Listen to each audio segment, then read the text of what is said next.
Olá, meu nome é Vitor Lobo, sou professor de Ciências Humanas, contramestre de capoeira e proponente desse projeto cultural. A capoeira e seu simbolismo histórico na formação da identidade cultural brasileira, patrimônio imaterial nacional e internacional. Para a elaboração desse vídeo, dividimos temáticas da seguinte forma: introdução aos conceitos fundamentais do desenvolvimento da capoeira, a apresentação dos conceitos de patrimônio histórico-cultural e material da capoeira e como ele permeia o processo de identificação e da construção do nosso país. Descrição do processo de salvaguarda da capoeira, a inscrição do ofício dos mestres e da roda do IFAM e o reconhecimento da capoeira como patrimônio imaterial brasileiro. Metodologias para a pesquisa histórica dos grupos de capoeira, seu registro, preservação e difusão. Conclusão das temáticas,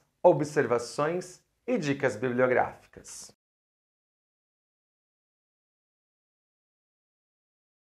A capoeira, assim como outras manifestações de matriz afro, é base fundamental da história e da memória do povo brasileiro. Populações sequestradas no continente africano e trazidas à força para a América tiveram sua liberdade física e cultural retiradas de seu domínio. Suas manifestações, adornos, símbolos e vestimentas foram proibidas e perseguidas. Sua relação com o sagrado e com a arte foram demonizadas. Dessa forma, as únicas possibilidades de sobrevivência de suas histórias se apresentavam na oralidade, nas músicas, nos contos, nos pontos, nas danças e outras formas de gingas e expressões corporais que suas criatividades proporcionavam. Após chegarem no Brasil, os descendentes desses povos tiveram que desenvolver uma forma própria de combate e resistência de sua vida física e de seus rituais. Ampliaram as lutas através do simbólico, da oralidade e de sua imaterialidade. É nesse contexto que nasce a capoeira, como forma de sobrevivência do povo negro no Brasil. Luta, dança, cultura, história, magia.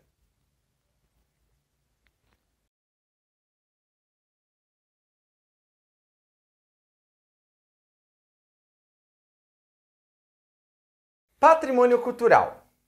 Para iniciarmos esse ponto, temos que retornar para alguns aspectos primordiais do entendimento do que é patrimônio. Patrimônio cultural é um conjunto de todos os bens materiais ou imateriais que, pelo seu valor próprio, devem ser considerados de interesse relevante para a permanência e a identidade da cultura de um povo.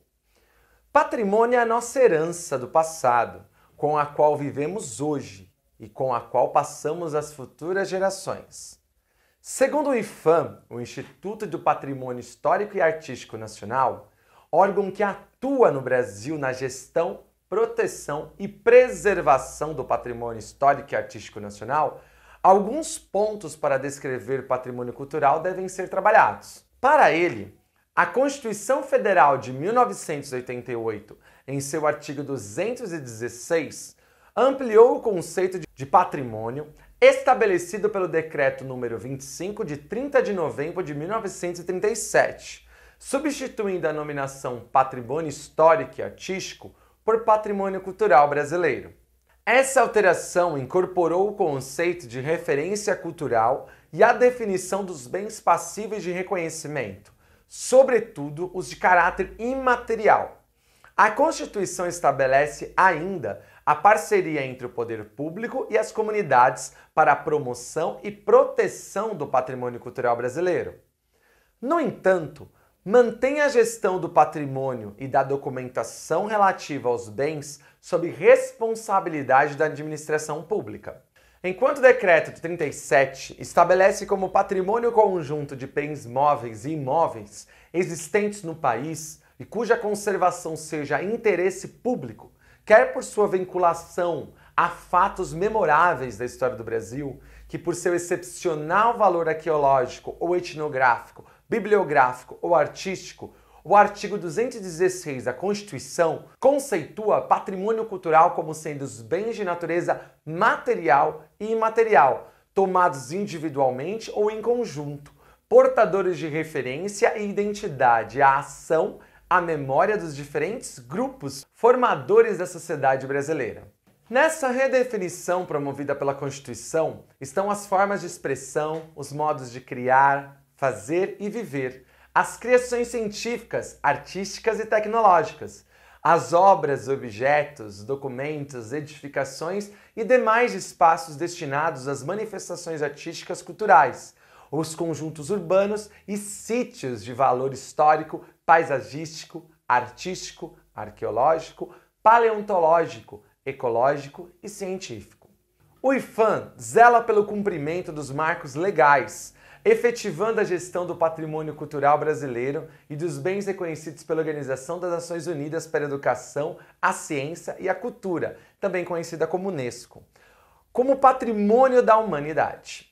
Nesse contexto, o IPHAN constrói em parceria com os governos estaduais o Sistema Nacional do Patrimônio Cultural, com uma proposta de avanço disseminada de maneira contínua para os estados e municípios em 3 eixos. Coordenação, que é a definição de instância, coordenadora para garantir as ações articuladas e mais efetivas. A regulação, conceituações comuns, princípios e regras gerais de ação.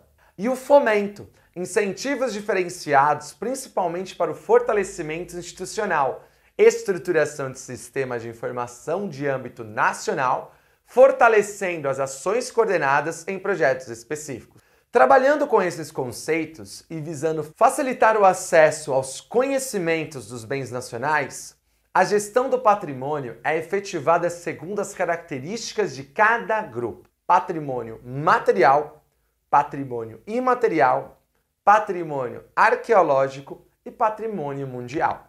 No caso do patrimônio material, protegido pelo IPHAN, é composto por um conjunto de bens culturais classificados, segundo sua natureza, conforme os 4 livros do tombo: arqueológico, paisagístico e etnográfico. O histórico, belas artes e das artes aplicadas.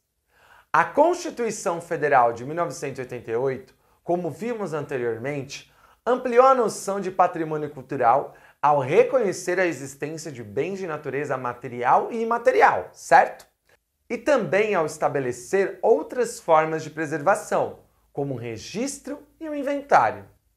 Além do tombamento, instituído no decreto de número 25, de 30 de novembro de 1937, que é adequado principalmente à promoção de edificações, paisagens e conjuntos históricos urbanos. Os bens tombados de natureza material podem ser imóveis, como as cidades históricas, sítios arqueológicos e paisagísticos, e bens individuais, ou também os móveis, como as coleções arqueológicas, acervos museológicos, documentais, bibliográficos, arquivísticos, videográficos, fotográficos e cinematográficos. Já no caso dos bens culturais de natureza imaterial, o IPHAN aponta que dizem respeito àquelas práticas e domínios da vida social, que se manifestam em saberes, ofícios, modos de fazer, celebrações, formas de expressões cênicas, plásticas, musicais ou lúdicas, e nos lugares como mercados, feiras, santuários que abrigam práticas culturais coletivas. O patrimônio imaterial é transmitido de geração a geração, constantemente recriado pelas comunidades e grupos em função de seu ambiente, de sua interação com a natureza e de sua história, gerando um sentimento de identidade e continuidade, contribuindo para promover o respeito à diversidade cultural e à criatividade humana. A Unesco define como patrimônio imaterial as práticas, representações, expressões, conhecimentos e técnicas, com os instrumentos, objetos, artefatos e lugares que lhes são associados, que as comunidades, os grupos, em alguns casos os indivíduos, reconhecem como parte integrante de seu patrimônio cultural. Esta definição está de acordo com a Convenção da Unesco para a Salvaguarda do Patrimônio Imaterial, ratificada pelo Brasil em 2006. Para atender às determinações legais e criar instrumentos adequados ao reconhecer a preservação desses bens imateriais, o IPHAN coordenou os estudos que resultam na edição do Decreto número 3.551, de 4 de agosto de 2000, que instituiu o Registro de Bens Culturais de Natureza Imaterial e criou o Programa Nacional do Patrimônio Imaterial, e consolidou também o Inventário Nacional de Referências Culturais. Em 2004, uma política de salvaguarda mais estruturada e sistemática começou a ser implementada pelo IPHAN, a partir da criação do Departamento do Patrimônio Imaterial. Dessa forma, conseguimos observar que as culturas materiais têm se apresentado durante os séculos como grande ponto de referência da história social e cultural. Prédios, estátuas, vestimentas, adornos, armas, entre outras representações concretas, são de grande valor para o processo historiográfico.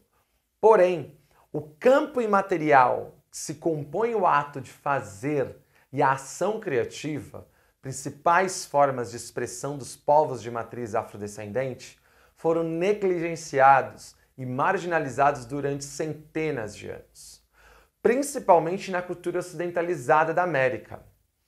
Dessa forma, a busca pelas pesquisas, registros, preservação e publicação de obras que buscam difundir esse campo do saber e da produção do conhecimento tem se apresentado como a grande etapa sociológica, antropológica e da filosofia cultural dessa década, como descreve a própria ONU. A Assembleia Geral da ONU proclamou o período entre 2015 e 2024 como a década internacional de afrodescendentes. Ao fazê-lo, a comunidade internacional reconhece que os povos afrodescendentes representam um grupo distinto, cujos direitos humanos precisam ser promovidos e protegidos. Cerca de 200 milhões de pessoas que se identificam como afrodescendentes vivem nas Américas. Muitos outros milhões vivem em outras partes do mundo, fora do continente africano. Como descrito na temática da própria Acnur, o fomento para as ações que busquem a valorização, proteção e desenvolvimento das linguagens que permeiam as manifestações de matriz negra se apresentam necessárias para a busca de uma equidade de direitos e representações midiáticas, já que durante tantos anos apenas as artes textuais e físicas da cultura europeia foram tratadas como a verdadeira forma de expressão do mundo.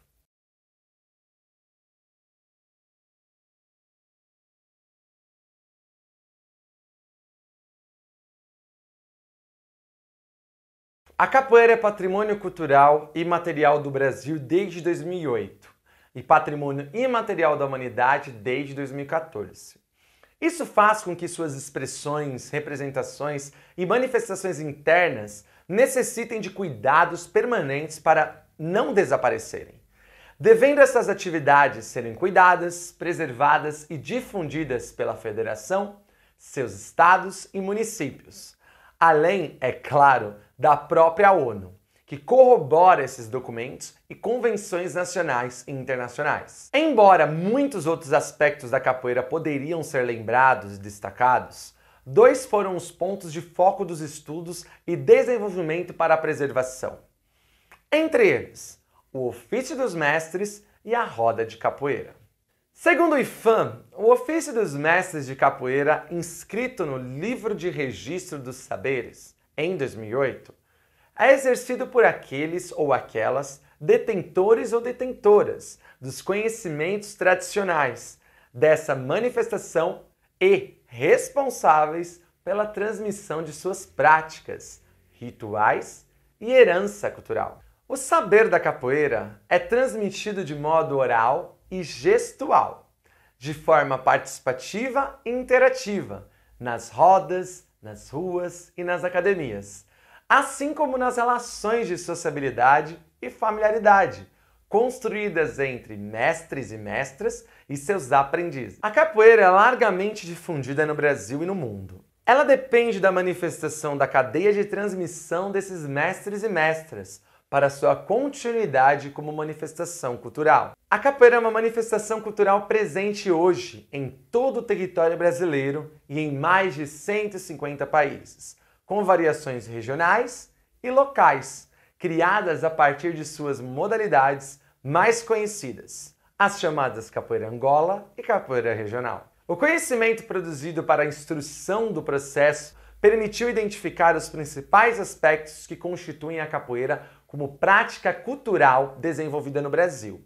O saber transmitido pelos mestres e mestras, pelas formadas e formados, na tradição da capoeira e como tal reconhecidos por seus pares. E a roda onde a capoeira reúne todos esses elementos e se realiza de modo pleno. Esse ofício é exercido por aqueles ou aquelas detentores e detentoras dos conhecimentos tradicionais desta manifestação e responsável pela transmissão oral das suas práticas, rituais e herança cultural. O registro do ofício dos mestres e das mestras de capoeira tem amplitude nacional e foi realizado com base nas pesquisas desenvolvidas durante a fase de inventário nos estados da Bahia, de Pernambuco e do Rio de Janeiro. Foram também os mestres e mestras brasileiros e brasileiras os responsáveis por articular aspectos culturais a uma manifestação que poderia ficar restrita à face marcial, mas que, ao contrário, é reconhecida por sua riqueza musical e gestual, o que aproxima também de uma dança especial, reminiscências de jogos de combate das sociedades tradicionais. Já a roda de capoeira também foi inscrita no Livro de Registro das Formas de Expressão em 2008 e foi apresentada como um elemento estruturante de uma manifestação cultural, espaço e tempo, onde se expressam simultaneamente o canto, o toque dos instrumentos, a dança, os golpes, o jogo, a brincadeira, os símbolos e rituais de herança africana, notadamente banto, recriados no Brasil. Profundamente ritualizada, a roda de capoeira congrega cantigas e movimentos que expressam uma visão de mundo, uma hierarquia e um código de ética que são compartilhados pelo grupo. Na roda de capoeira se batizam os iniciantes, se formam e se consagram os grandes mestres, se transmitem e se reiteram práticas e valores afro-brasileiros. Uma das obras organizadas e produzidas pelo IFAM para o processo de salvaguarda foi o Dossiê da Roda de Capoeira Brasil. Nela é descrita de forma didática as características gerais do que podemos encontrar em uma roda de capoeira, apresentando, é claro, que existe uma diversidade imensa de manifestações de roda. No dossiê, podemos encontrar textos que nos descrevem, que nos ensinem, ou mesmo que possamos questionar a respeito da nossa própria forma de ser e estar na capoeira.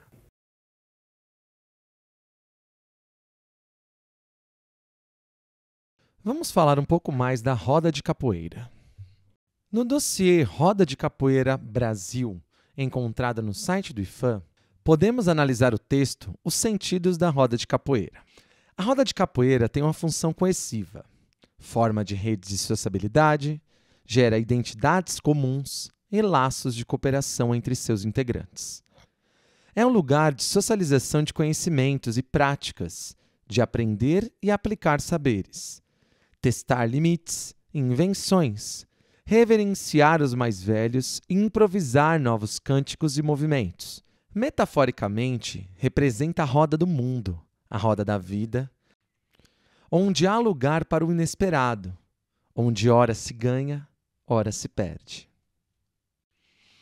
A roda também tem a função de difundir os símbolos e valores relacionados à diáspora africana no território brasileiro. Leva a mensagem de resistência sobre o sistema escravagista, o carisma e competência dos mestres e mestras, as habilidades e o vigor dos praticantes constantemente atraem novos participantes em todo o mundo. A roda é divulgada como símbolo de brasilidade, considerada capaz de estabelecer o diálogo entre os diferentes povos e nações. No caso dos detentores, a roda de capoeira é formada por um grupo de pessoas composto pelo mestre ou pela mestra. Podemos também ter na sequência de hierarquias o contramestre e seus discípulos, seus alunos. Homens ou mulheres podem ocupar qualquer uma das funções, desde que tenham passado pelos rituais específicos. O mestre ou a mestra é o grau mais alto da hierarquia da roda de capoeira. A ele ou a ela, todos devotam admiração e respeito. São os mantenedores da cultura, os guardiões de todos os saberes da roda. É o responsável por ser o exemplo de conduta, por ensinar o repertório de saberes e pela manutenção da organização, mobilização, genealogia e memória social. Os mestres mantêm o grupo coeso e subordinado a um código ritual, distribuindo posições de comando e funções. É o mestre que, em geral, toca o berimbau principal, inicia os cânticos, comanda o tempo e o ritmo do jogo, autoriza a entrada de pessoas externas e conduz os rituais de iniciação e passagem. Os mestres irão reconhecer os alunos mais aplicados e destacará aqueles com as habilidades necessárias para, futuramente, se tornar um mestre ou uma mestra. Por mais que os mestres e as mestras sejam os detentores do saber, todos os integrantes da roda devem saber tocar os instrumentos, o berimbau, o pandeiro, o agogô, o cachixi, o atabaque e o reco-reco.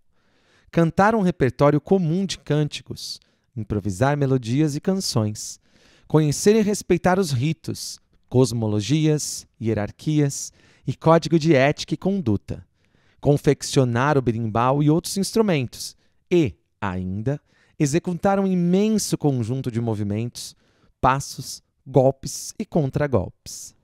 O mestre e o contramestre são os responsáveis pela transmissão dos saberes. A depender da modalidade seguida pelo mestre ou mestra, Angola ou regional, o modo de transmissão será diferente. Em geral, para o jogo de Angola, o mestre precisa ser muito hábil no ensino de estratégias. Cabe a ele ou a ela transmitir os trejeitos tradicionais de malícia, da malandragem e da imprevisibilidade.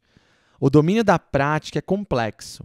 Envolve tanto a parte mecânica do jogo, quanto características como a sutileza, o subterfúgio, a dissimulação, a teatralização, a mandinga ou mesmo a brincadeira para superar o oponente.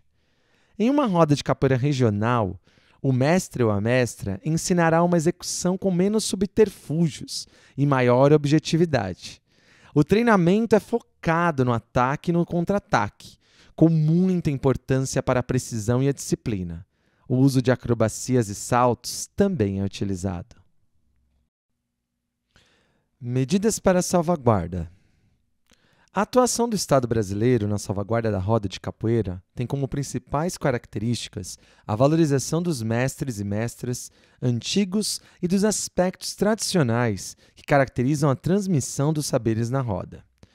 Esse direcionamento é decorrente da perspectiva de reconhecimento da roda de capoeira como uma forma de expressão tradicional e intimamente ligada à ancestralidade africana, bem como aos símbolos e signos de pertencimento criados no contexto histórico em que a forma de expressão e seus detentores eram marginalizados. Salvaguardar a roda de capoeira a partir de seus aspectos tradicionais, considerando a herança dos africanos escravizados e preservando a sua função de sociabilidade e solidariedade, é uma estratégia fundamental para garantir a permanência da difusão de sua origem histórica e promover a ampliação da visibilidade que não desconsidere esses valiosos aspectos. Considerando a notória difusão da roda de capoeira pelo Brasil e por muitos países do mundo, também como uma prática esportiva, é fundamental que a ampliação da visibilidade decorrente da inscrição tenha como eixo fundamental a ênfase nas formas tradicionais da roda de capoeira, na importância dos mestres e mestras, da tradição dos processos de transmissão de saberes e das características multidimensionais que fazem da roda de capoeira um espaço de troca de experiências, de aprendizado e de fortalecimento de identidades culturais. Por mais que conquistas federais tenham sido alcançadas, a luta continua nos âmbitos estaduais e municipais, seja no mapeamento, no processo identitário dos capoeiristas, assim como a preservação e difusão das artes locais. Lembrando mais uma vez que essa é a descrição apresentada pelo dossiê Roda de Capoeira e trata de um aspecto geral. Cada um de nós temos uma vivência e podemos não concordar com as descrições. Para fechar esse tópico, não podemos deixar de falar sobre o patrimônio cultural e material da humanidade. A 9ª sessão do Comitê Intergovernamental para a Salvaguarda aprovou em novembro de 2014, em Paris, a Roda de Capoeira, um dos símbolos do Brasil mais reconhecidos internacionalmente, como patrimônio cultural e material da humanidade. O reconhecimento da Roda de Capoeira pela Unesco é uma conquista muito importante para a cultura brasileira e expressa a história de resistência negra no Brasil durante e após a escravidão.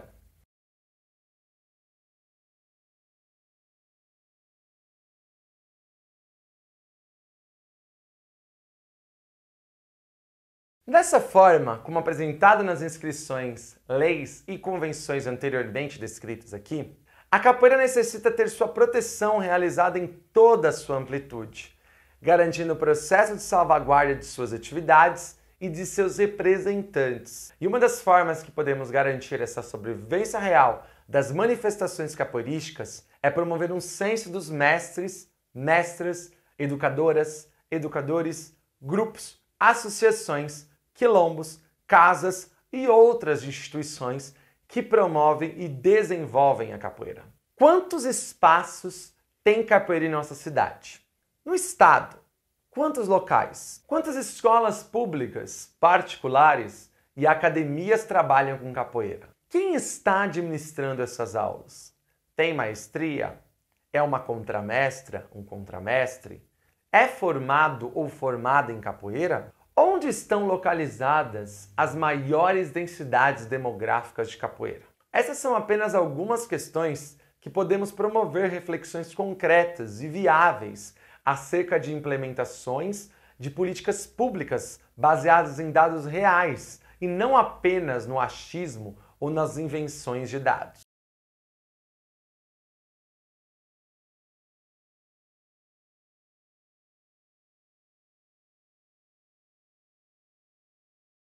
Falar de capoeira é trazer a história da fundação do Brasil para a mesa de debates. É evidenciar a quem queira ver como um recorte tão singelo de nossas vidas pode trazer um imenso saber ancestral. Cantar, lutar, expressar, memorizar, ritualizar, amar através da capoeira é antes de tudo um ato de resistência do que é ser afrodescendente, do que é ser brasileiro.